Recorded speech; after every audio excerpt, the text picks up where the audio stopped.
Bienvenidos a un nuevo capítulo de Charla que te charla, traído a ustedes por el Convenio de Desempeño Gaia Antártica, el Convenio de Desempeño Identidad del Fin del Mundo y el Programa Explora de Magallanes. En esta oportunidad dejo con ustedes a Paola Besani y a Oscar Barrientos con su proyecto Bestiario Antártico. Les damos la más cordial bienvenida a todos quienes estén atentos a esta presentación. Hoy vamos a presentar este trabajo realizado por la escultora Paola Besani y por quien les habla, que soy escritor, me llamo Oscar Barrientos. Y está centrado en un bestiario antártico, que ha sido un trabajo interdisciplinario, que ha involucrado investigación y que ha involucrado creación y, por supuesto, interdisciplinaridad entre dos artes totalmente opuestas, que es la escultura y la escritura literaria, aunque ambas tienen materiales. Primero comenzamos con Paola, que va a introducirnos en la parte inicial. Bueno, vamos Gastón, vamos pasando. Muy buenas tardes. Lo que tenemos nosotros acá, en esta región de Magallanes y Antártica chilena, es un territorio que podemos llamar subantártico y que es extraordinariamente bello, hermoso, único en este planeta, porque es un sistema de fiordos, de canales, que parecen una especie de laberinto donde podemos encontrar una vegetación sorprendente y a la vez glaciares. Ahora, la siguiente, por favor. En el mapa estamos conformados por pequeñas islas en este sistema que llaman mucho la atención, sobre todo a los artistas. ¿Por qué digo sobre todo a los artistas? Tal vez estoy hablando en términos personales. Primero porque es algo muy mítico.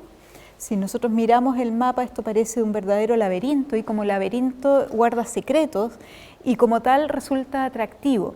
Los secretos son de todo tipo de orden, ¿no? Desde la naturaleza hasta lo histórico. Si pensamos en la importancia del Cabo de Hornos, por ejemplo, que hace un momento vimos su peñón, el Estrecho de Magallanes y la Antártica en el tema de su incorporación a la vida universal.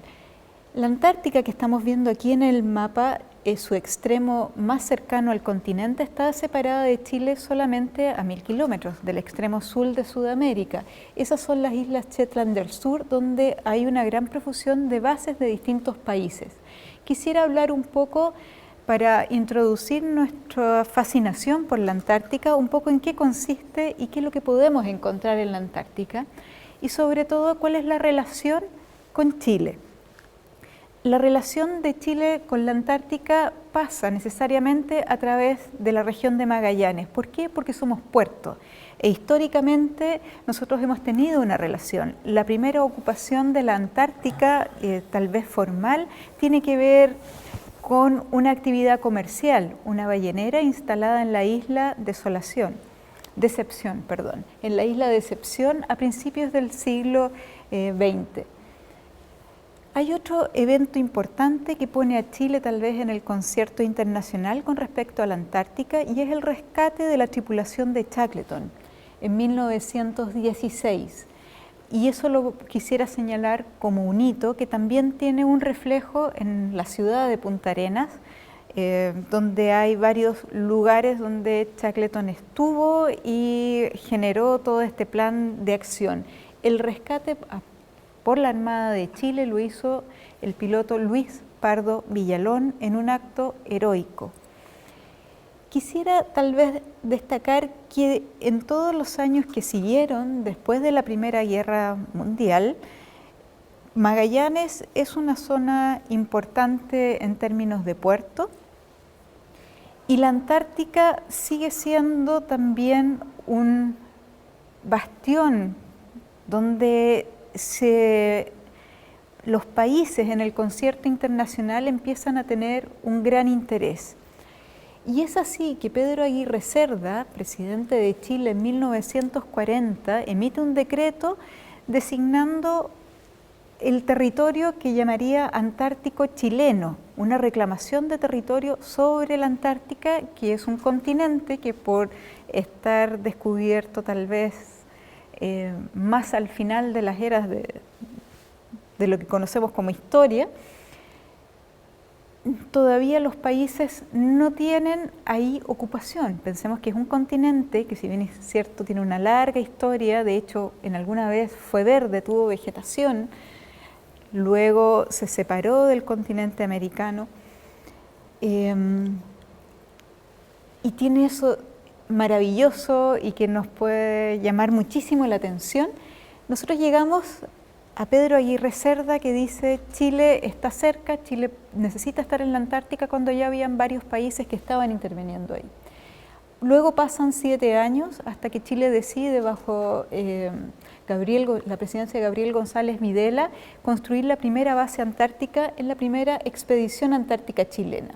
De esa primera expedición quisiera resaltar algo importantísimo, que es la clarividencia que tiene el Ministerio de Relaciones Exteriores de Chile en pensar que era muy importante que esto quedara consignado de alguna manera para la memoria posterior. Y es así entonces como deciden invitar a artistas, a periodistas, a fotógrafos en esta primera expedición, que fue en 1947 y que tenía como objetivo, durante los meses de diciembre, enero y febrero, construir la primera base chilena en la Antártica, que se llamó Soberanía. Luego esa base se convirtió en la base Prat. Destaco que si nosotros conocemos de la Antártica es precisamente gracias a la visión que tuvieron los artistas que iban en ese viaje, los fotógrafos, quienes filmaron y luego quienes escribieron sobre la Antártica. Pasaron varios años y en las expediciones que siguieron fueron otros escritores de la talla de Miguel Serrano o Salvador Reyes. La siguiente, por favor. En 1959 se genera internacionalmente el Tratado Antártico Internacional, que es un sistema que protege la Antártica, donde participan inicialmente 12 países, y Chile es uno de los países firmantes de este tratado, que se firma el 62. Los países son Argentina, Australia, Bélgica, Chile, Estados Unidos, Francia, Japón, Noruega, Nueva Zelanda, el Reino Unido de Gran Bretaña, Irlanda del Norte, Sudáfrica y la Unión Soviética. Los menciono porque es importante destacar que son aquellos países que tienen una relación geográfica con la Antártica y quienes históricamente han hecho expediciones a la Antártica. Vamos entonces ahora un poco en la Antártica real, a la isla Rey Jorge, a las Shetland del Sur. En las Shetland del Sur es donde tal vez se concentran la mayor cantidad de bases antárticas de distintos países. Como no hay límites en la Antártica, no hay territorios especiales, pueden convivir una al lado de la otra. Así en la isla Rey Jorge, donde está Villa Las Estrellas, al lado podemos ver una iglesia soviética que nos hace pensar que en realidad supera la imaginación y que navegar desde la realidad hacia la ensoñación es posible. Imagínense llegar a la Antártica y ver esta visión de esta iglesia ortodoxa que realmente nos llama mucho la atención, ¿no? La siguiente. ¿Cómo nos movemos en el interior de la Antártica? ¿O para qué está la Antártica? Luego del Tratado Antártico Internacional, la Antártica es un territorio destinado a la paz, a la investigación científica, y es muy importante la conservación del medio ambiente. Entonces, los países que tienen sus bases en la Antártica se dedican a hacer investigación científica. Se recorren estos paisajes buscando resolver temas y conocer de temas tan importantes como el calentamiento global, la fauna, los minerales, las relaciones con las comunicaciones, en fin, son muchos los temas que se pueden abordar.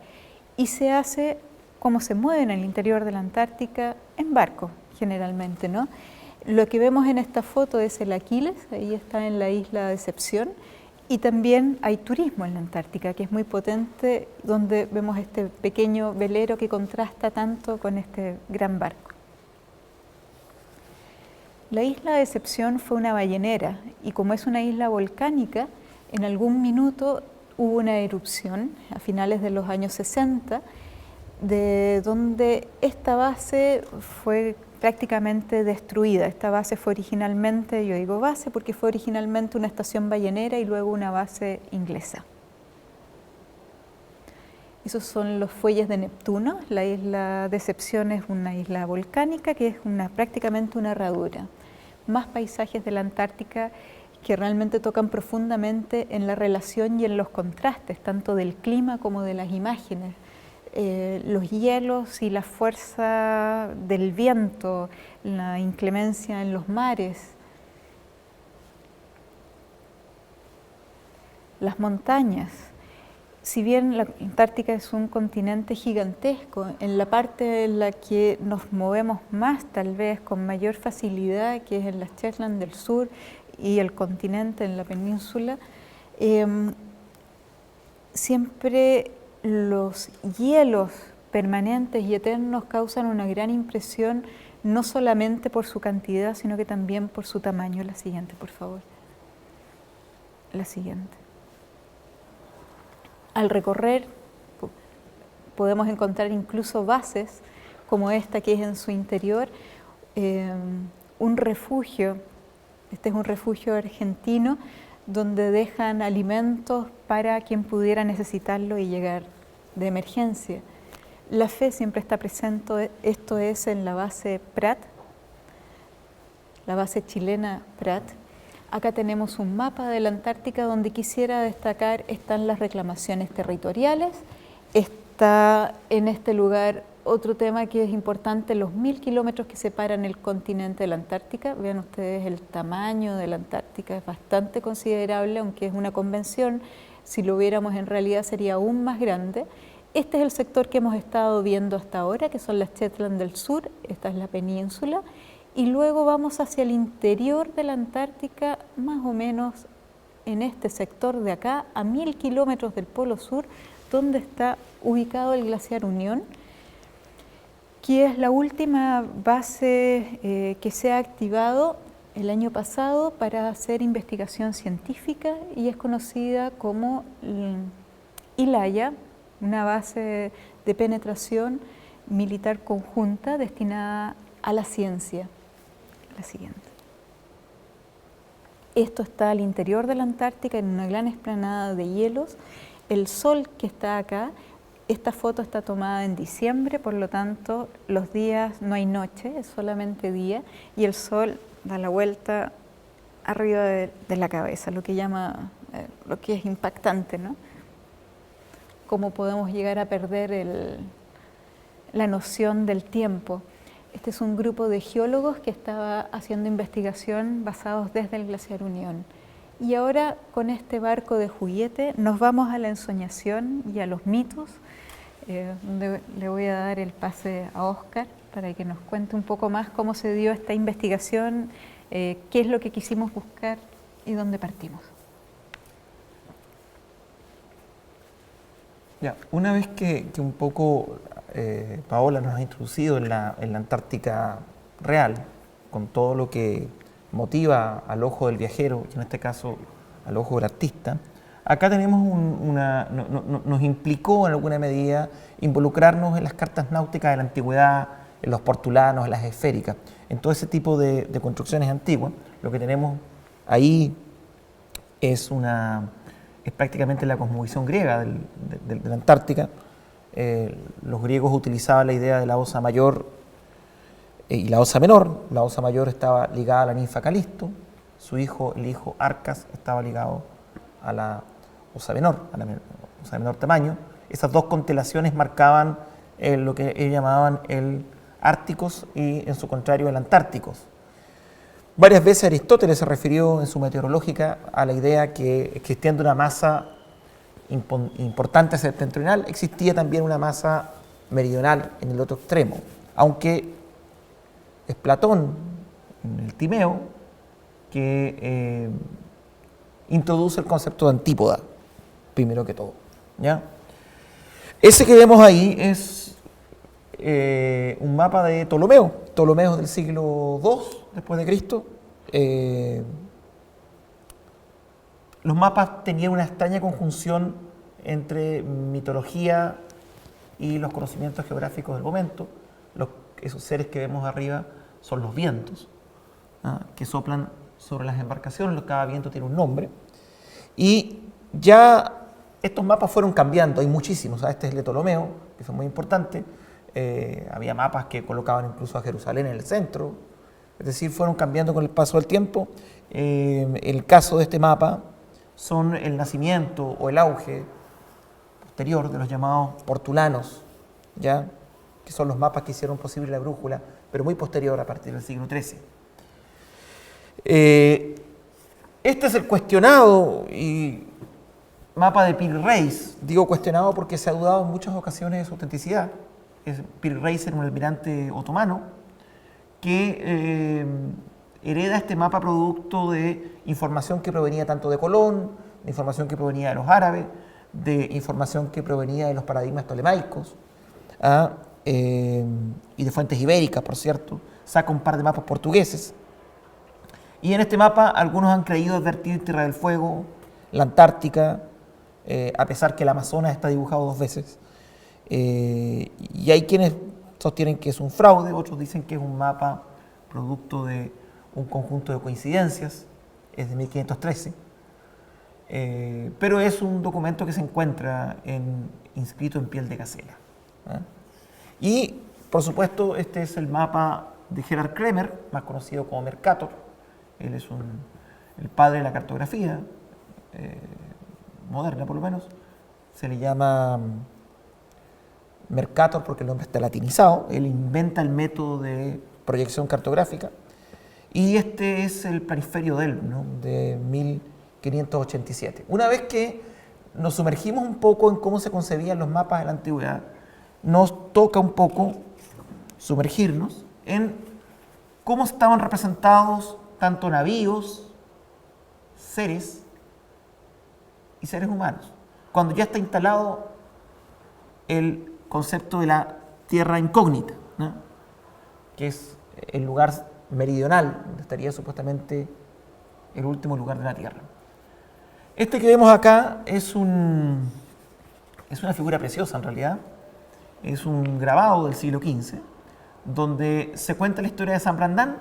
San Brandán es un monje irlandés que zarpa junto a 14 otros monjes, marcha junto a 3 advenedizos a una isla en busca de la tierra prometida.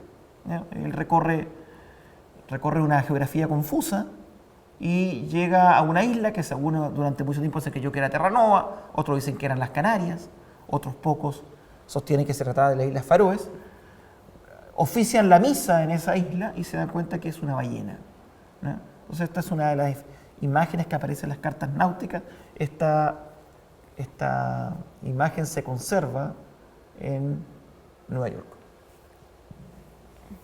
Bueno, muy ligado, por cierto, en la Edad Media, a la relectura del libro de Job, que insiste en la idea del Leviatán. Se sostenían también que se cocinaba encima de las ballenas, que estas islas eran móviles, ya como en ese grabado que vemos ahí. Bueno, y naturalmente aparecen, y aquí viene un punto de inflexión de nuestro trabajo, aparecen en los extremos, tanto septentrional como meridional, se repiten algunos seres, ¿no? Ahí vemos glaciares, mares glaciares, se repiten serpientes marinas, leviatanes, seres mitológicos de diversa índole, y nos interesaba rescatar la forma de los navíos. Hay navíos que tenían forma de iglesia, por ejemplo, y investigar para que nosotros pudiésemos desde la creación, tanto en la escultura como en la escritura literaria, forjar nuestro propio vestero antártico a la luz de nuestra propia mirada. Esto es interesantísimo porque existe ya también una fusión entre lo terrestre y lo marítimo, o sea, hay seres que son propios seres boscosos en conjunto con seres marítimos. Hay navíos claramente especificados. El estudio de las cartas náuticas de las costas adquiere un interés particular. Ahí venía el problema, tenemos los monstruos que es de la antigüedad, y ahora, ¿quién se creía que habitaban estos lugares? Era la creencia de aquel tiempo. Plinio el Viejo sostiene en su historia natural que existen razas en estos extremos como esas, ¿no? Se habló de seres cinocéfalos, de seres con cabeza de perro, de cíclopes, se habló de seres con labios que oficiaban como sombrillas, ¿ya? Y por supuesto también fue un verdadero dilema para la Iglesia en la Edad Media, porque se sostenía que la descendencia de Adán y la enseñanza de Jesucristo, su alcance, ¿no? Si existían estos lugares, esta gente era hijo de Adán o eran seres que no pertenecían a la progenie humana. Bueno, eso San Agustín lo resuelve, dice que a los lugares inalcanzables, como el extremo meridional, no hay humanos, propiamente tal. Como tal, no ha llegado hasta allí, no descienden de Adán, no ha llegado noticia de la salvación. Ya, eso fue un poco la solución de San Agustín. Aquí hay otros monstruos que ellos creían ubicar. Muchos de estos monstruos durante el periodo medieval terminaron siendo seres de las catedrales, de las gárgolas. Bien. Bueno, vamos a ver un poco algunas cosas que recopilamos de los seres que pillamos en la Antípoda Sur y qué lectura le dimos a la luz de nuestra propia creación. Aquí está el kraken. El kraken es un pulpo gigantesco, más bien una jidea, que desde épocas inmemoriales se dice consume los barcos. Hay una amplia literatura sobre este personaje. Este es un grabado de Pierre Denis de Montfort, el año 1801, y es un kraken atracando a un barco francés en las costas de Angola. ¿Ya? Efectivamente existen cefalópodos como este kraken antártico, que no son tan grandes como aparecen en los grabados, pero sí son bastante grandes. En el año 1973 se pilló un kraken que llegó a medir 21 metros en Nueva Zelanda. Son criaturas que merodean las profundidades. Justamente aliado a esta idea, nos gustaba la idea de que comienza esa fusión entre lo marítimo y lo terrestre, seres que tienen aspectos de sátiro, pero que también tienen colas de pez o de serpiente, además seres taurinos o con rostro de caballo en algunos casos, que comienza a ser también un fenómeno cuando se comienza a creer, digamos, que las costas se acercan, no están tan lejos, están más cerca de la Tierra. Comienza a haber esta fusión en la evolución de las cartas náuticas. Bueno, esta es una serpiente marina, también llamada megofia. Este es un grabado de Leas Magnus del año 1555, donde se ve a la gran serpiente marina devorando un tripulante. Esta es una sirena. Esto es súper particular porque esta sirena es de origen celta, aunque algunos la asocian de origen cita.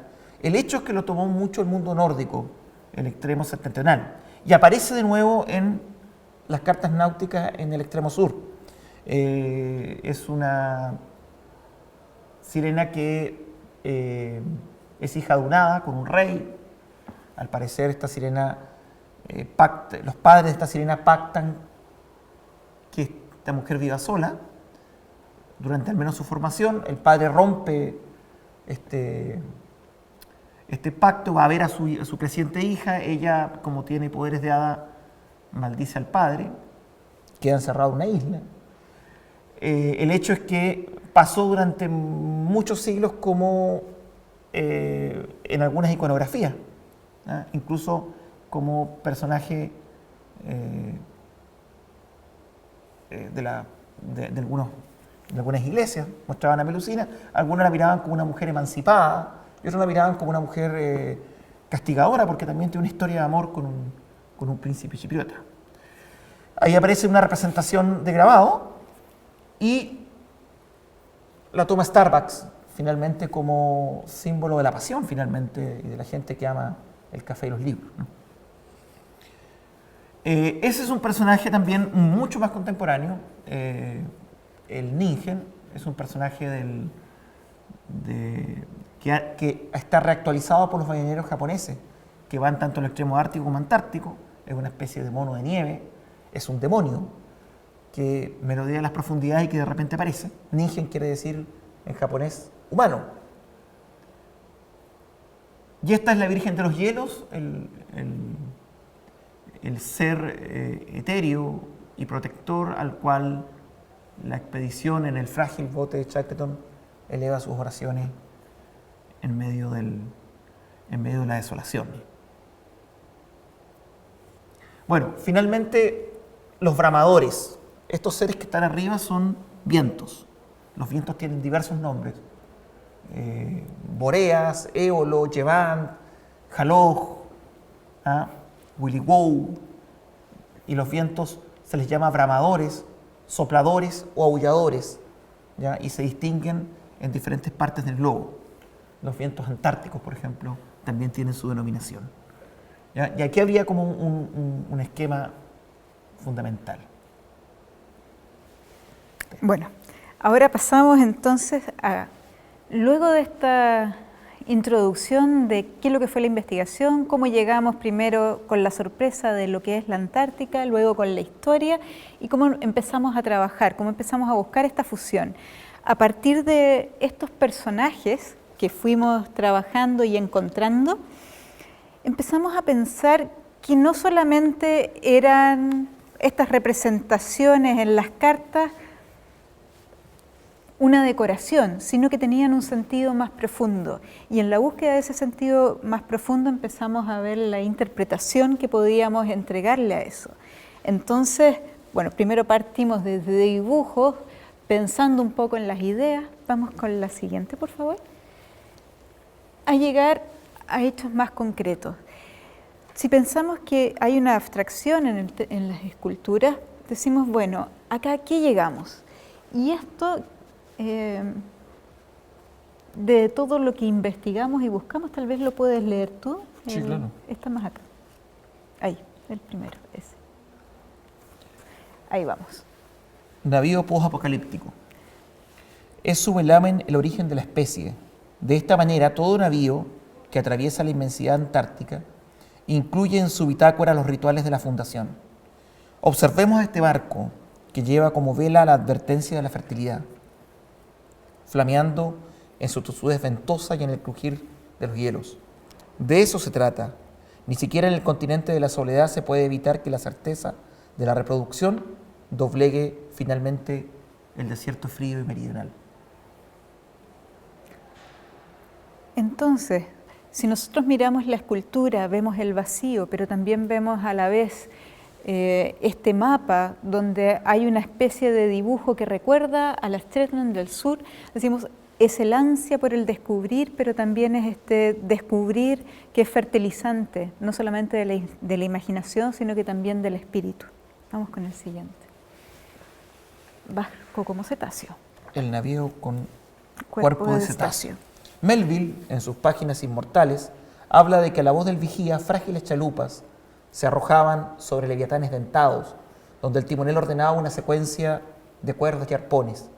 También narra el viaje de ballenas, ya muertas, adosadas a un navío cuya grasa se vendía en Londres, Flandes, Burdeos, Toulouse. Supe por boca de un ballenero retirado acerca de un barco que ingresó en el círculo polar antártico de esta manera, arrastrando una ballena muerta, sin saber que en el mar de hielo zozobra el astrolabio y la estrella polar para renacer convertida en animales de fábula. La sensación en esta escultura, al pensar en las ballenas y al discutir mucho con Oscar, me decía siempre, mira, están estas imágenes de barcos que llevan ballenas a sus costados. Y finalmente, en esta síntesis, lo que aparece es un barco que se ha hecho cuerpo de ballena. Entonces se mezcla la ballena con el cuerpo. Entonces hay una cosa orgánica que está en esta parte, en esta parte de acá, que evoca también las entrañas de la ballena por una parte, pero también son tremendamente orgánicas y puede ser vegetación. Y este es un barco que lleva como mascarón de proa una hoja en lugar de una mujer. Y luego la fragilidad de una vela con unas amarras que pueden desprenderse ante cualquier viento. Y eso es un poco esta sensación permanente de todas estas historias donde parecía que esta batalla contra las ballenas o estos leviatanes que el ser humano buscaba cazar, muchas veces también cobraba a sus víctimas humanas, no siempre era el animal el que terminaba muerto alrededor de la ballena, o sea, alrededor del barco. Vamos con el siguiente. Bueno, Kraken. ahí está Está más atrás. el Kraken, ¿no? El monarca de las profundidades abisales. Pero este emperador del reino oscuro no solo habita las profundidades más insondables, también viaja en los relatos contados por navegantes asustados en los puertos más remotos del globo. También conocido como Kraken, voz escandinava, que podría traducirse como pulpo retorcido. En el cuadro de Pierre Denis de Montfort de 1801 podemos ver al inmenso calamar extendiendo sus tentáculos sobre el velamen de un barco francés en las costas de Angola. El terror, la monumentalidad, la implacable justicia del mar encarnada en brazos y tentáculas conventosas, provistas de una pujanza que no es de este mundo. Quedémonos con esa imagen, la de una jibia color granate y manchas blancas, velada en silencio por hombres hirsutos en un paraje desolado y polar, antes que sea llevada al Museo Nacional de Nueva Zelanda. Se sabe que viene de las profundidades abisales, un mar de tinieblas donde el sol jamás expone su pincelada de fuego, un reverso del infierno donde merodean criaturas ciegas, inconscientes y desgajadas de una gran geografía del espanto. En esta otra serie de esculturas fuimos tomando también algunos seres mitológicos, pero mezclándolos con nuestra geografía. Y es aquí donde, cuando digo nuestra geografía, me refiero a esta desmembrada cantidad de islas, fiordos y bosques, donde también en estas formas pueden aparecer otras imágenes. Y es así como si miramos esto que puede ser una isla con un bosque al viento, pero también en la cabeza de esta isla hay un ser fantástico que podría ser un fauno. Monstruo marino y boscoso. Para que la fábula sea la corona del crepúsculo es necesario que el fauno y el hipocampo se encuentren en la nube que imita torpemente al témpano. El fauno llega altivo sacudiendo su capa de matorrales y hojas, su cetro robado a los ecos del bosque, su alta investidura de príncipe de la lluvia. El hipocampo, en cambio, parece un corcel atareado por los rigores de auriga y entra piafando como si algo de la carrera por la estepa aún le quedara. Los bramadores. Los bramadores, traspuestos aquí, hay que pensar que lo que azotan estos vientos y lo que se lleva a estos vientos también son trozos de isla,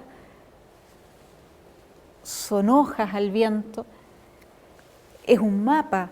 Entonces hay una conjunción de imágenes que no es solamente lo que interesa acá, tal vez es el movimiento, pero también si entrecerramos los ojos, cada una de estas cosas es como si el mapa se hubiera levantado y en una espiral se fuera en un torbellino.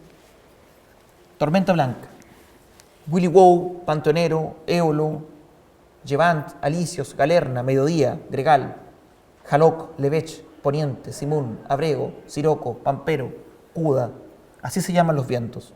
Las cartas náuticas de la antigüedad describen a los bramadores como caras rechonchas que soplan sobre los barcos, abriéndose camino entre el eje polar y el plano ecuatorial. También los llaman rugientes o furiosos en las bitácoras. En medio de las islas y los continentes se dibujan los miedos con forma de silas, serpientes marinas, calamares gigantes, sirenas bellas y voraces, bestiarios sombríos que nacen de las tinieblas, o implacables dioses armados con tridentes similares a los demonios que escribió Vierus en sus epístolas.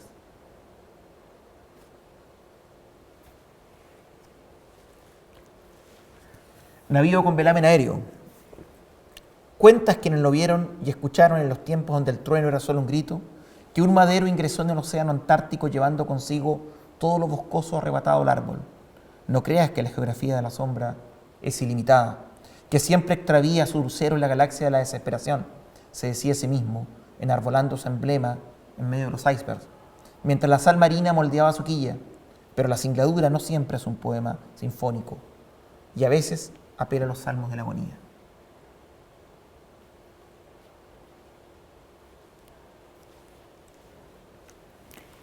En este caso, cuando hablábamos de una serpiente, también imaginamos que la serpiente no era solamente este animal, sino que podía ser una mezcla entre la vegetación, entre estas ramas que atrapan, y por qué no también con aquellos rasgos de fecundidad, de crecimiento perpetuo, como una metáfora de la vida que siempre le gana a la naturaleza.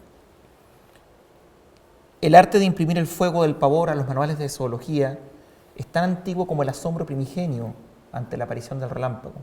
De eso se trata, de arrebatarle secretos a los abismos. Los miedos tienen muchas veces formas de serpientes colosales que sigilosas recorren las profundidades y cavernas submarinas, entre peces de colores, soloturios y tiburones, en virtud cansina, casi melancólica. La contemplación y la vigilancia son los dos espíritus pretéritos del miedo. Algunos le llaman megofias o gran serpiente de mar, y desde tiempos inmemoriales se aprecian grabados derribando embarcaciones o devorando navegantes, como solo puede hacerlo el apetito de los seres que se alimentan del silencio y la devastación. La Virgen de los Hielos. Cuando se está en la desesperación, los marinos y los expedicionarios o quien sea que está perdido, ante el miedo, invoca a la Virgen de los Hielos, pero la Virgen de los Hielos finalmente es una protección final en un viaje hacia el otro mundo. Imaginemos esa barca de Caronte surcando el espejo acerado de esas aguas, del inviolable cristal del sur del mundo. Worsley y Crean elevan sus oraciones por los náufragos refugiados en la isla Elefante. Sus plegarias van dirigidas a la Virgen de los Hielos, soberana de los parajes desolados, reina de los témpanos, espíritu que merodea las latitudes del silencio y que viaja con el rugido huracanado. Todos los viajeros sienten que alguien los acompaña en medio de ese mundo ancho e inhóspito, una deidad femenina que recibe los ruegos de los navegantes en peligro. Los marinos deliran ante la cercanía de la muerte y extienden sus brazos suplicantes a esta mujer que viste un manto tan blanco como la nieve.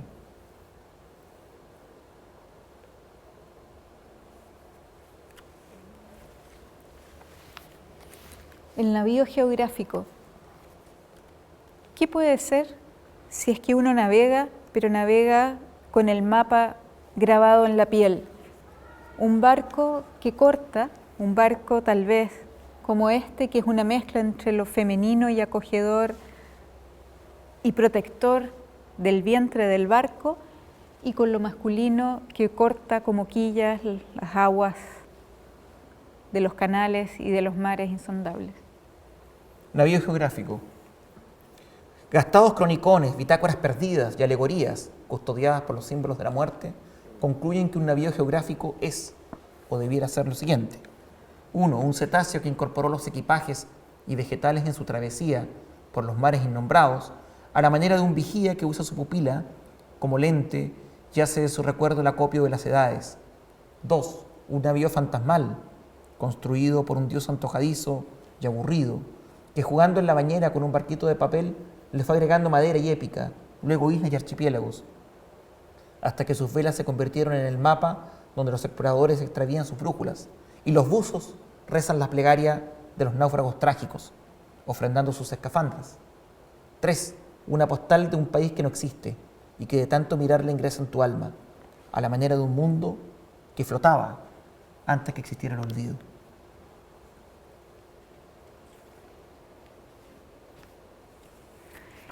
Y con eso hemos terminado este resumen de lo que ha sido esta investigación. Terminamos con esta imagen de la isla de Decepción y un instrumento de navegación del Aquiles. Quisiera también contar que no solamente es lo que ustedes acaban de ver, sino que los textos son más largos.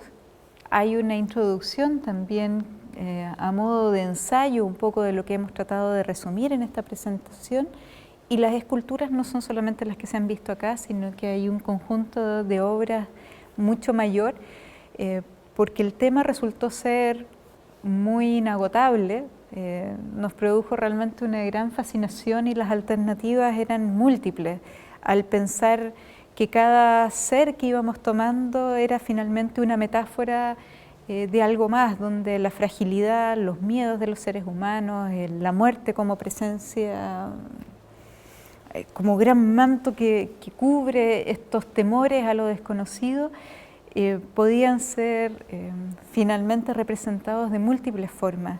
Y fue muy rico también poder encontrar ese diálogo entre formas concretas que sintetizaban ideas y proponían metáforas con textos que no necesariamente representaban o describían aquellas formas que estaban hechas en la escultura. Si quieres agregar algo, Oscar. Yo creo que está todo más o menos claro, así que gracias por la atención. Muchas gracias.